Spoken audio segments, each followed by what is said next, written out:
Mukunda jewellers మొట్టమొదటి factory outlet ఇప్పుడు కూకట్పల్లి, కొత్తపేట్, సోమాజిగూడ మరియు ఖమ్మంలో. ఇంట్లోనే ఉండేవాళ్ళు.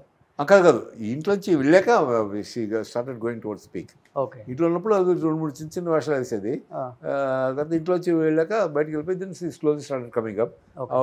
ఒకసారి నా రామానాయుడు గారు మనవరాలు పెళ్ళికో దేనికో వెళ్ళినప్పుడు అక్కడ కలిసింది. వచ్చి సార్ ఎలా ఉంది సార్ మా హౌస్ మా బెడ్రూమ్ ఎలా ఉంది అన్నట్టు అంటే అది మీ ఇల్లు, అది you can come any time see your bedroom, no your bedroom has become my bedroom అన్నాను. ఓ రియలీ ఉంది. So that was the time. Okay. She is very nice girl, very well behaved. ఎంత కొన్నారు అప్పుడు ఇల్లు? ₹1 కోటి వెళ్తాం అనుకుంటాను అప్పట్లో. 15 years 20 years అయిపోయింది. 24 years 24 years బ్యాక్ కోటి. అంటే ఇప్పుడు 10 కోట్ల ఉండొచ్చు. It's not the money.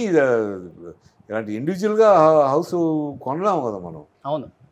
It's not. But సినిమాల్లో మీరు తీసుకున్న టాప్ రెమ్యునరేషన్ అంటే ఏమని చెప్తారు భానుచంద్ర గారు? డబ్బు అనేది తీసి పక్కన పెడుతుంది. Character is good, I don't care about money. Okay. Character చూసారు కాబట్టి లైఫ్లో. అవునవును. See with money certain stage తర్వాత what will you do the money. కాకపోతే ఏంటంటే ఇవాళ మనం ఏదైనా ఒక మంచి సినిమా ఇవాళ టుడే ఇట్స్ నాట్ పాసిబుల్. ఇవాళ సినిమా తీయాలంటే మినిమం 50 కోట్లు సినిమా తీయలేదు. ఇలా ప్రమోట్ ద ఫిల్మ్ అవి ఇవి అనమాట. మా రోజుల్లో అవి అలాంటివి ఉండేవి కాబట్టి మాకు అది కరెక్ట్. కానీ ఈ రోజుల్లో సినిమా తీయాలంటే will have to look out for producer. వాళ్ళు అన్ని కార్పొరేట్ కంపెనీస్ వచ్చేసినాయి కదా. అవును. ఈ కంపెనీస్ మీద ఆధారపడాలి. వాళ్ళని అడిగి వీళ్ళని అడిగి అవన్నీ చేసుకోవాలి. తీసుకపోయినా I'm peaceful, I'm happy with myself. నేను భానుచంద్రే కావాలి ఈ క్యారెక్టర్ అనుకుంటే ఆ కథ విన్నా కథ బాగుంటే చేస్తున్నాను. లేకపోతే ఏదైనా జనాలతో టచ్లో ఉండాలనుకుని ఆ క్యారెక్టర్ ఏదైనా కొంచెం మాస్ క్యారెక్టర్ ఉంటే చేస్తాను. ఇప్పుడు ఫర్ ఎగ్జాంపుల్ ఇది మన మనసారా అనే సినిమా, రవిబాబు చలపతిరావు గారు కూడా ఉండేవారు మా ఇంట్లో అద్దెకి. అప్పుడు రవిబాబుని రోజు ఎత్తుకుని మా ఫాదర్ రవికి ఫస్ట్ ముద్దు పెట్టి ఆయన తినేవారు. రవి ఎప్పుడు మా ఫాదర్ తోటే ఉండేవారు, ఎప్పుడు ఆయన సంకలం ఉండేవారు. అట్లా అనుకుంటే ఇండస్ట్రీ ఆఫ్ ద ఇండస్ట్రీ మన ఇంట్లో అద్దెకుంది. అప్పుడు ఎంత ఉంటాయి సార్ అద్దెలు అసలుకి? ఏమో నాకు 100, 150 అవన్నీ ఏం తెలిసేవో. ఈ ఇంక్లూడింగ్ ఈ అమ్మాయి ఎవరు, మన అశోక్ కుమార్ గారు కూతురు, తర్వాత మన రామానాయుడు గారు, ఇది రవి అని కెమెరామెన్, వాళ్ళందరూ కూడా మన ఇంట్లో ఉండేవారు. ఓకే. ఆ రోజుల్లో రామానాయుడు గారు అయితే ర్యాలీ సైకిల్ ఉండేది ఆయనకి. ఈ ప్యాంటు ఎంతవరకు ఉండేది, ఆ ప్యాంటు మడత పెట్టి దానికి ఒక క్లిప్ పెట్టేవారు, గుర్తుందా? అది చైన్లో ఇరుక్కోకుండా ఇలా తొక్కుంటూ మా ఫాదర్ బయట అద్దం పెట్టుకుని గుడ్ మార్నింగ్ వేణుగారు అని ఇలా చెప్తూ వెళ్ళిపోయాడు. ఆయన మా రోడ్డు చివరిన ఆయన ఆఫీస్. ఓకే. రాముడు భీముడు తీస్తున్నారు అప్పుడు సైకిల్ తిరిగేవాళ్ళు. అప్పుడు ర్యాలీ సైకిల్ అంది. మీరే కొన్నారు ఫస్ట్? మేము కొంత అంబాసిడర్ నాన్నగారికి ఉంది. అంబాసిడర్ తర్వాత స్టాండర్డ్ 10, తర్వాత హెరల్డ్, తర్వాత ఫియట్, తర్వాత మారుతి, తర్వాత ఇది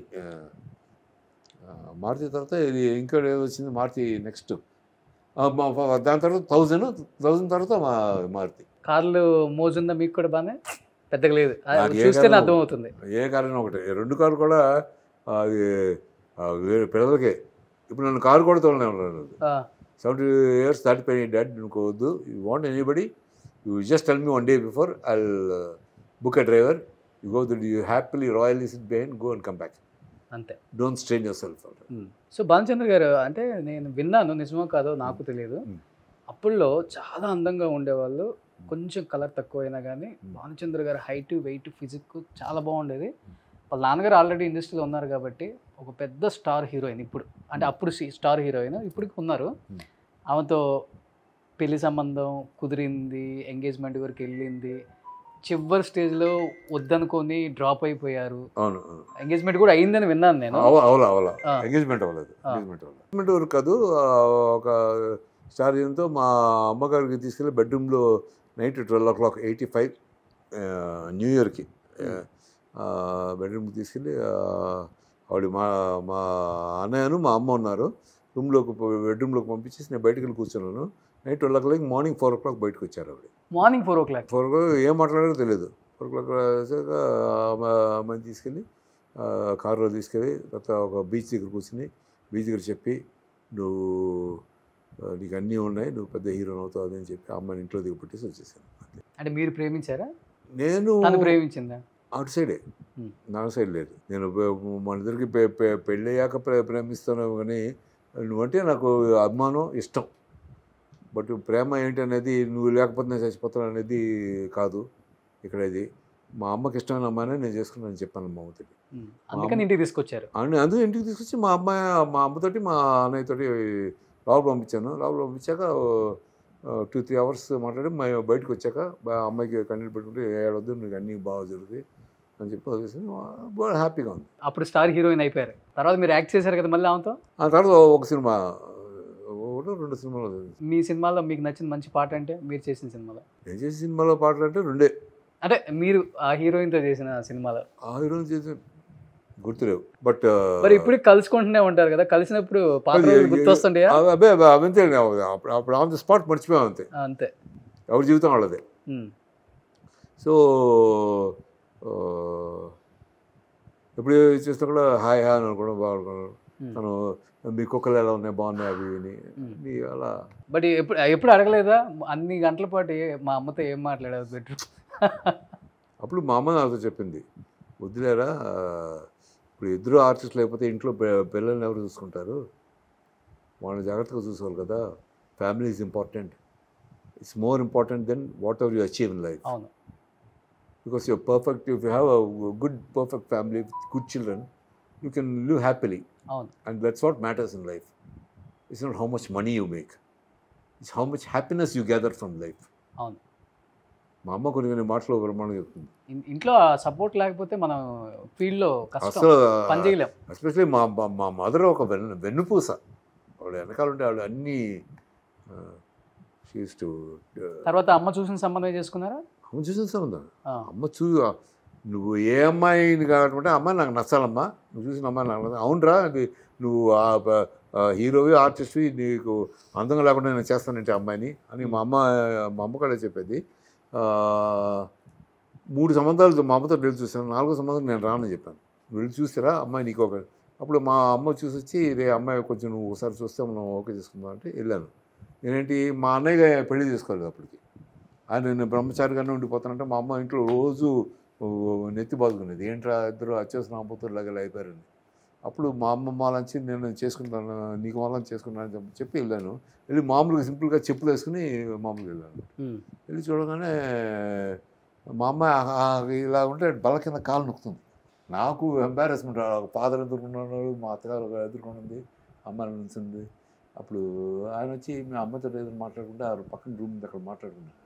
అలాగనే సరే నేను రూమ్లోకి వెళ్ళాను, తలుపులు తెరిసి లోపల మాట్లాడుకున్నాగానే నేను వచ్చేసాను. వచ్చేసాక నాకు నా భార్యకి 13-14 ఏళ్ళలో తేడా అప్పటికి. అవునా? అమ్మ వచ్చి 2 ఏళ్ళ తేడా, 2 ఏళ్ళ కంటే పైన తేడా నేను చేసుకున్నది చెప్పేశారు. అమ్మాయి అప్పుడే చెప్పేసింది వాళ్ళ ఫాదర్ తోటి. మా జాతకాలు చూస్తే మరి ఎలా ఉంది. సరే నేను మాట్లాడి ఎట్లా సెట్ అయింది మరి చివరికి? వచ్చేసాక అమ్మాయికి అమెరికా నుంచి సంబంధం అవి వచ్చినాయి, అవి అతనే చేసుకుంటాను. అలాంటి ఆమె అతనే చేసుకుంటారని చెప్పేసి అది అట్లా జరిగింది అనమాట. మేబీ అదే అన్ని ఇయర్స్ గ్యాప్ ఉంటే అర్థం చేసుకోలేము అనేది కూడా ఉంటుంది కొంతమంది ఆలోచన. ఏమో మరి ఒక జనరేషన్ గ్యాప్ ఉన్నట్టే కదా. ఒక జనరేషన్ గ్యాప్ ఉంటుంది. నేను మాత్రం మాట్లాడాను, అది మాట్లాడాను. I wear glasses, you don't mind no అన్నా అంది. అంటే I don't mind, no problem, as long as you can see me now no అన్నాను. యా ఐ కెన్ సీ ఉంది. మరి నేను ఆ హీరోయిన్స్తో అందరితో క్లోజ్గా మరి యాక్ట్ చేసుకుంటాను, నీకు కూడా అంటే ఫీలింగ్స్ ఏమి ఉండకూడదు, because that is in front of camera, in front of about 100 people, including the lightmen and whatever.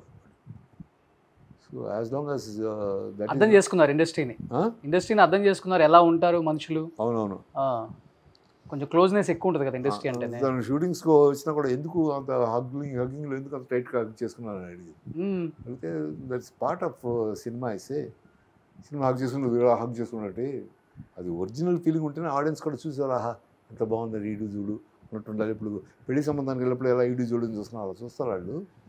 So ఆ స్టేజ్లో అలా ఉండాలి. వన్స్ యువర్, బట్ మనకు అప్పుడు ఆ ఫీలింగే రాదు, ఎందుకంటే your doing it in front of people, so don't have that feeling అని చెప్పండి. ఉండంగా అర్థం చేసుకున్నారు మేడం కూడా ఇండస్ట్రీ అంటే ఏంటి అనేది.